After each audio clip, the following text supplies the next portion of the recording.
दोस्तों आज के इस वीडियो में प्रैक्टिस करेंगे सीटेट का पूछा गया जो पिछले वर्ष का क्वेश्चन है उसको प्रैक्टिस करेंगे।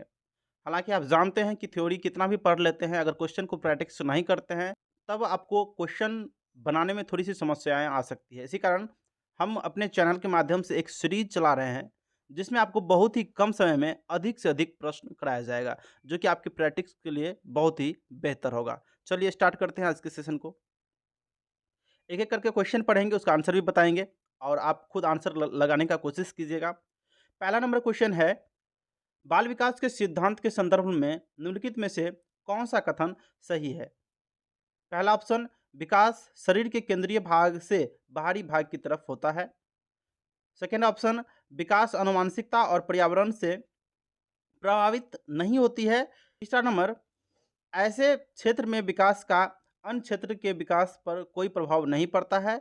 विकास पूर्णतः संख्यात्मक और इसे सटीक रूप से मापा जा सकता है। कौन सा ऑप्शन सही होगा आप लगा सकते हैं। देखिए इसका ऑप्शन जो सही होगा वो आपको एक नंबर, विकास शरीर के केंद्रीय भाग से बाहरी भाग की तरफ होता है। अब आगे नेक्स्ट क्वेश्चन, सेकेंड नंबर, बच्चे में भाषा विकास किससे प्रभावित होती है? केवल केवल अनुवांशिक से, केवल पर्यावरण से, अनुवांशिक एवं पर्यावरण दोनों से, ना अनुवांशिक से ना पर्यावरण से। तो आप ऑप्शन लगा सकते हैं। इसका ऑप्शन आप जानते हैं कि ऑप्शन इसका सी होगा, अनुवांशिक एवं पर्यावरण दोनों से। फिर आगे का क्वेश्चन है, एक प्रगतिशील कक्षा क्या है? ऑप्शन फर्स्ट, केवल मुख प्रश्न केवल मुख श्रवण को प्राथमिकता देता है। दूसरा, अधिगमकर्ताओं की व्यक्तिगत विभिन्नताओं को सम्मान करता है। फिर अंक उन्मुख होता है। फिर अगला, अधिगम के व्यवहारवादी सिद्धांत पर निर्धारित होता है। तो ऑप्शन आप लगा सकते हैं। ऑप्शन इसका होगा बी। ऑप्शन होगा बी, जो कि अधिगमकर्ताओं की व्यक्तिगत भिन्नताओं को सम्मान करता है। आइए का ऑप्शन देखिए। नेक्स्ट क्वेश्चन, लॉरेंस कोहलबर्ग के नैतिक विकास के सिद्धांत के अनुसार सजा टालने के लिए नियमों का पालन करना किस चरण को दर्शाता है? पहला ऑप्शन, प्रथा पूर्व चरण, अमूर्त संक्रियात्मक चरण, प्रथागत चरण, फिर अगला उत्तर प्रथागत चरण। लगा सकते हैं ऑप्शन आप। इसका आंसर होगा ऑप्शन नंबर एक, प्रथा पूर्व चरण। नेक्स्ट क्वेश्चन को देखते हैं। अधिगम अधिगम प्रक्रिया को सुसाध्य करने के लिए एक अध्यापिका को ऐसे तरीके इस्तेमाल करने चाहिए। कौन सा तरीका इस्तेमाल करना चाहिए सुसाध्य करने के लिए? ऑप्शन एक, जिसमें संकल्पों का प्रतिकरण जटिल से सरलता की ओर हो। यह गलत है क्वेश्चन ऑप्शन। जो अपसारी चिंतन को प्राथमिकता दे। अगला सी, जो विभिन्न संकल्पों के बीच संबंध खोजने का महत्व दे। फिर डी नंबर ऑप्शन, जो विद्यार्थियों के बीच प्रतिद्वंदित रूप संकृत पैदा करे। ऑप्शन नंबर इसका सी होगा, जो कि बिल्कुल सही है, जो विभिन्न संकल्प के बीच संबंध खोजने का महत्व दे। नेक्स्ट क्वेश्चन, लेवगस्की का सिद्धांत मुख्यतः करता है। ऑप्शन ए, अनुवांशिकता के विकास पर प्रभाव को, संज्ञानात्मक विकास के सांस्कृतिक उपकरणों के योगदान को, समाजीकरण के जीव पारिस्थितिकी मॉडल को, फिर आगे है अभिप्रेरणा पर आरोपण प्रतिरूप के प्रभाव को। क्या होगा ऑप्शन आप लगा सकते हैं कि ले वैगोत्स्की के अनुसार कौन सा ऑप्शन सही होगा। देखिए इसका ऑप्शन होगा बी, जो कि संज्ञानात्मक विकास और सांस्कृतिक उपकरणों के योगदान को दर्शाता है। नेक्स्ट क्वेश्चन, क्रिकेट पर वार्तालाप के दौरान एक अध्यापक अधिकांशतः लड़कों से सवाल पूछ रहा है और लड़कियों से नहीं। अध्यापक की यह क्रिया किसका उदाहरण है? आप समझ सकते हैं कि पहला ऑप्शन जेंडर सशक्तता, फिर जेंडर पक्षपात, सी नंबर जेंडर प्रासंगिकता या संबंधता, फिर आगे है जेंडर धमकी। तो इसका बहुत ही आसान क्वेश्चन था। ऑप्शन नंबर बी होगा जेंडर पक्षपात, या इसको आप कह सकते हैं लैंगिक रूढ़िबद्धता। नेक्स्ट क्वेश्चन, बाल केंद्रित कक्षा में एक अध्यापिका किसको महत्व देती है?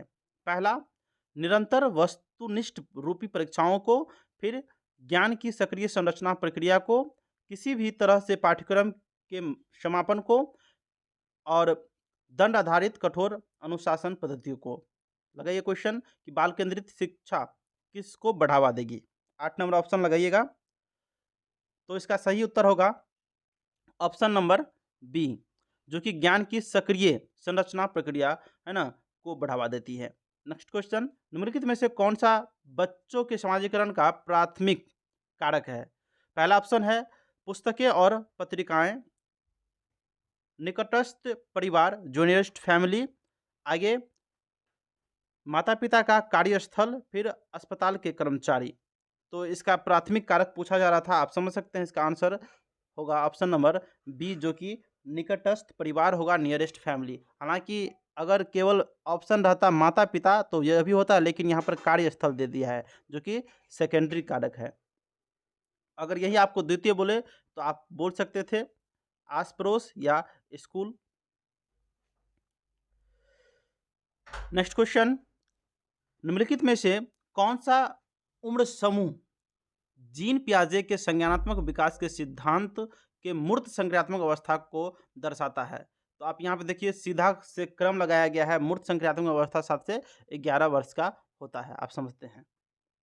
नेक्स्ट क्वेश्चन देखते हैं अगला, कि आप एक अध्यापक हैं जो विश्वास करता है कि बच्चे विभिन्न गतिविधियों और अलग अलग तरीकों से सीखते हैं। आप अपनी कक्षा में ऐसी आकलन योजना करेंगे जो ऑप्शन फर्स्ट, सभी विद्यार्थियों के लिए समान हो, केवल वस्तुनिष्ठ प्रश्नों को सम्मिलित करे, बच्चे के सीखने के तरीका से संबंधित न हो, ऑप्शन नंबर लास्ट, आकलन के अलग अलग तरीके पर आधारित हो। तो आप 11 नंबर का क्वेश्चन का आंसर लगाइएगा। इसका ऑप्शन आपका हो जाएगा सही कौन सा? ऑप्शन नंबर डी, जो कि आकलन के अलग अलग तरीकों पर आधारित हो। नेक्स्ट क्वेश्चन को देखते हैं। अब आगे है लेव वैगोत्स्की के सिद्धांत के अनुसार निम्नलिखित में से कौन सी अध्यापन अधिगम प्रक्रिया को पाठ प्रदान करने की प्रभावशाली तकनीक है? तो आगे देखिए इसका ऑप्शन, समस्या के समाधान हेतु स्थिर पद दर पद निर्देश देना, फिर आगे गलत जवाब पर बच्चों को दंडित करना, ऑप्शन नंबर सी, समस्या को सुलझाने के दौरान अगर बच्चे किसी बिंदु पर अटक जाएं तो उस समय संकेत और इशारा देना, फिर आगे प्रक्रिया में अध्यापक का पूर्ण अहस्तक्षेप होना। तो देखिए यहाँ पर क्वेश्चन पूछा गया था कि कौन सा ऑप्शन सही होगा वैगोत्स्की के सिद्धांत के अनुसार, पाठ या ढांचा? तो ऑप्शन नंबर इसका बिल्कुल सही होगा सी, जो कि समीपस्थ विकास का सिद्धांत को दर्शाता है। निम्नलिखित में अगला क्वेश्चन, निम्नलिखित कथनों में से बुद्धिमत्ता के बारे में कौन सा कथन सही है? ऑप्शन नंबर फर्स्ट, बुद्धिमत्ता को केवल बुद्धि परीक्षण द्वारा ही मापा जा सकता है। आगे बी नंबर, बुद्धिमत्ता संबंधी व्यक्तिगत भिन्नताओं में आनुवंशिकता की कोई भूमिका नहीं होती है। ऑप्शन सी, एक क्षेत्र में उच्च बुद्धिमत्ता अन्य क्षेत्रों में भी उच्च बुद्धिमत्ता सुनिश्चित करती है। ऑप्शन नंबर डी, बुद्धिमत्ता विद्यालय में बेहतर प्रदर्शन करने की योग्यता से अधिक है। लगा सकते हैं ऑप्शन क्या होगा इसका? ऑप्शन नंबर इसका सही होगा, जो कि ऑप्शन होगा डी, बुद्धिमत्ता विद्यालय के बेहतर प्रदर्शन करने की योग्यता से अधिक है। आगे है 14 नंबर क्वेश्चन, एक घोड़े को देखकर एक 3 वर्षीय बालिका चकित होकर बोली, वाह इतना बड़ा कुत्ता। जीन पियाजे के संज्ञानात्मक विकास के सिद्धांत के अनुसार बालिका की यह प्रतिक्रिया निम्नलिखित में से किसका उदाहरण है? बहुत ही आसान क्वेश्चन है, इसको लगा सकते हैं ऑप्शन। आप देखिए फर्स्ट नंबर में है आत्मसातकरण या इसी को समावेशन कह सकते हैं, दूसरा प्रतीकात्मकता, फिर सी नंबर पदार्थ स्थायित्व, डी नंबर ऑप्शन है स्थगित अनुकरण। ऑप्शन नंबर इसका होगा ए, जो कि आत्मसातीकरण है या समावेशन इसको कह सकते हैं। नेक्स्ट क्वेश्चन पर चलते हैं। भाषा एवं विचार पर लेव वैगोत्स्की का क्या सुझाव है? देखिए ऑप्शन नंबर 1, भाषा संज्ञानात्मक विकास को निर्देशित करती है। आगे ऑप्शन संज्ञानात्मक विकास भाषा को निर्देशित करती है। सी नंबर भाषा और संज्ञान में कोई संबंध नहीं है। ऑप्शन नंबर डी संज्ञान भाषा से स्वतंत्र है। इसका ऑप्शन सीधा लगा सकते हैं। अगर वैगोत्स्की के अनुसार पूछा गया है तो इसमें ऑप्शन नंबर सही होगा ए, जो कि भाषा संज्ञान विकास को प्रदर्शित करती है। नेक्स्ट क्वेश्चन को देखते हैं। अगर यही यहाँ पर लिखा रहता जीन पियाजे के अनुसार तो ऑप्शन नंबर हो जाता बी, संज्ञानात्मक विकास भाषा को निर्देशित करती है। बहुत ही अच्छा क्वेश्चन है और हर एक बार आपको एग्जाम में देखने को मिल सकता है। अगला क्वेश्चन देखते हैं, बच्चों के सृजनात्मकता को किस प्रकार सुसाध्य किया जा सकता है। पहला ऑप्शन है अन्वेषण को प्रोत्साहन देकर, बहुत ही अच्छा ऑप्शन। दूसरा अध्यापक केंद्रित होना, गलत बात है। लगातार अभ्यास और दोहराकर केवल अनुकरण करके, बहुत ही आसान क्वेश्चन था। 1 नंबर ऑप्शन होगा इसका 16 का। 17 नंबर गुणज वैकल्य सीधे तौर पर निम्नलिखित में से किससे संबंधित है। ऑप्शन फर्स्ट गति विषयक आवश्यकता से, दूसरे के प्रेरकों इरादों के समझ में प्रभावित से, संगीतज्ञ योग्यता से, फिर नेक्स्ट क्वेश्चन है गणितीय संकल्पों के अधिगम में कठिनता से। तो निश्चित तौर पर आप समझ सकते हैं यहाँ पर लिखा गया है गुणज, तो गुणज डायरेक्ट गणितीय है ना संकल्पनाओं वाला कोई आंसर होगा इसका। चलिए अब देखते हैं अगला क्वेश्चन।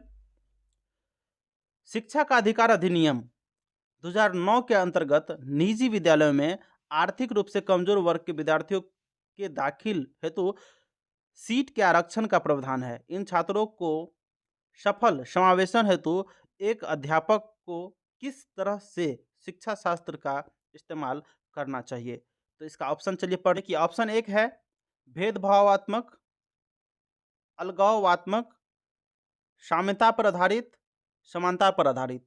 तो इसका ऑप्शन हो जाएगा आपको साम्यता पर आधारित, option number C. Next question चलिए, एक समावेशी कक्षा में सूचना को किस तरह से प्रस्तुत करना चाहिए।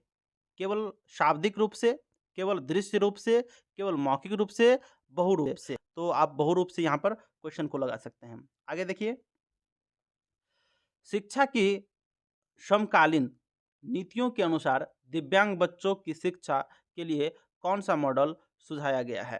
तो पहला केवल व्यावसायिक शिक्षा, समावेशी शिक्षा, अलगावी शिक्षा और सम्मिलित एकीकृत शिक्षा। इसका ऑप्शन आप लगाइए क्या होगा आंसर। तो आप समझ सकते हैं कि समावेशी शिक्षा इसका आंसर होगा। नेक्स्ट क्वेश्चन को देखते हैं, अधिगम प्रक्रिया के बारे में निम्नलिखित में से कौन सा कथन गलत है। गलत क्वेश्चन को यहाँ पर बताया जा रहा है बोलने के लिए। ऑप्शन नंबर फर्स्ट अधिगम एक निरंतर प्रक्रिया है, बात सही है। अधिगम प्रक्रिया में त्रुटि और गलतियां अप्रासंगिक है। अधिगम व्यक्तिगत एवं पर्यावरण कारकों पर आधारित होता है। अधिगम चक्रीय रूप से होता है, अनुरेखीय रूप से नहीं। तो ऑप्शन नंबर इसका गलत जो बिल्कुल है यहाँ पर बी नंबर लग रहा है। अधिगम प्रक्रिया में त्रुटियां और गलतियां अप्रासंगिक है, ये बात गलत है। त्रुटियां होना चाहिए अधिगम के दौरान। नेक्स्ट क्वेश्चन, बच्चे को बारंबार यह बोलने से वह अधिगम के लिए योग्य नहीं है किस संभावना को बढ़ावा देता है। चलिए इसका ऑप्शन देखते हैं। बच्चे अधिगम के प्रति उत्प्रेरित या निष्प्रेरित हो जाते हैं। नेक्स्ट ऑप्शन अधिगम की गति में तेजी आ जाएगी, बच्चा अधिगम के प्रति अभिप्रेरित हो जाएगा, बच्चे के अधिगम पर कोई प्रभाव नहीं पड़ेगा। तो इसका ऑप्शन हो जाएगा सही ए नंबर। अगर इसको आप हमेशा बोलेंगे कि आप पढ़ने में योग्य नहीं है तो वो निष्प्रेरित हो जाएगा। नेक्स्ट क्वेश्चन, समस्या समाधान कौशल को किस प्रकार बढ़ाया जा सकता है।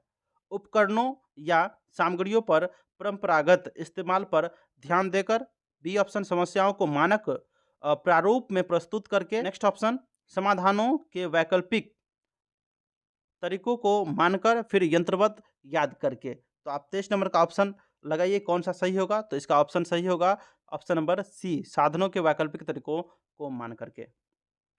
अब आगे देखिए, प्राथमिक कक्षाओं में संकल्प अध्यापन हेतु विषय वस्तु को प्रस्तुत करने का कौन सा क्रम सर्वाधिक उपयुक्त है। देखिए, विषय वस्तु को प्रस्तुत करने के लिए प्राथमिक स्तर पर सबसे पहले आप सीधा समझिएगा कि यहाँ पर ऑप्शन बताने के बजाय आपको हम डायरेक्ट बताते हैं कि इसका ऑप्शन आप कैसे लगाएंगे। यहाँ पर देखिए ऑप्शन नंबर होगा इसका लास्ट वाला डी। इसमें पहले आप मूर्त वस्तु को दिखाएंगे, फिर सामग्री को दिखाएंगे, फिर चित्र को, लास्ट में संकेत को। नेक्स्ट क्वेश्चन को देखते हैं। बच्चे के अधिगम पर कक्षा के वातावरण का काफी प्रभाव पड़ता है। प्रवृत्ति अभिमुखी अधिगम वह अधिगम जो समझने पर जोर देता है। संस्कृति को बढ़ावा देने के लिए कक्षा का वातावरण किस तरह होना चाहिए? तो इसके अनुसार आप ऑप्शन लगाइए। ऑप्शन नंबर ए प्रदर्शन अभिमुखी, ऑप्शन बी स्पर्धात्मक एवं व्यक्तिपरक, नेक्स्ट ऑप्शन नंबर सी अध्यात्मक प्रधान, और ऑप्शन डी जो है सहकारात्मक और सहयोगात्मक। तो क्या होगा इसके अनुसार आप ऑप्शन लगाइए। तो 25 का आपको ऑप्शन सही हो जाएगा डी। नेक्स्ट क्वेश्चन को देखते हैं। अधिगम के संदर्भ में निम्नलिखित में से कौन सा कथन सही है? परीक्षाएं ही अधिगम का चरण लक्ष्य है। ऑप्शन नंबर बी अधिगम एक निष्क्रिय प्रक्रिया है और इसमें अधिगमकर्ताओं की संलग्नता की जरूरत नहीं होती है।